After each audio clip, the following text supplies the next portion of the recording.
Erasmus course in Porto, Portugal. My Portuguese professional and personal adventure started on Saturday, 23rd of July. I left Barcelona airport in the morning and had the rest of the day to visit Porto. On Sunday, 24th July, I walked around Porto Riverside and Vilanova de Gaia. On Sunday evening, the organizer of the course, Learning Together, offered us a welcome dinner, which was the first official meeting with the rest of the international teachers.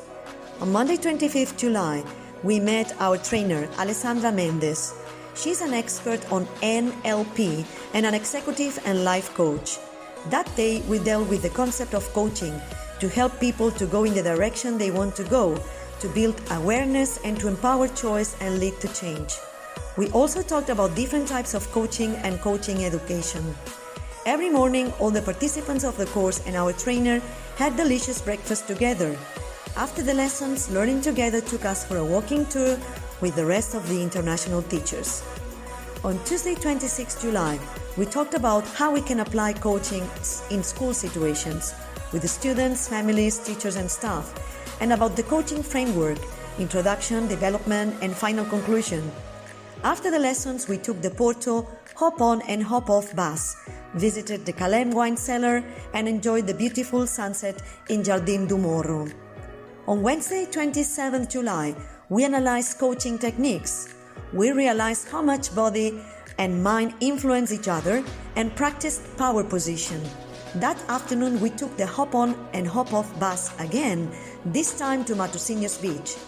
On Thursday, 28 July, we discussed how important positiveness is. We observed examples of coaching sessions and concluded that in a coaching session, you always start with the positive things, then the things to improve, and finally a deal between the coach and the coachee. At the end of this session, I had my first session as a coach with Frank as my coachee. It was an amazing experience from which I could see that many of the practices that I use at my school really belong to the framework of a coaching session. My colleagues and the trainer gave me sandwich feedback and I was greatly satisfied with my performance. That afternoon we went on the Six Bridges River Cruise and listened to delightful fados at Casa da Guitarra. Friday 29th was our last training session.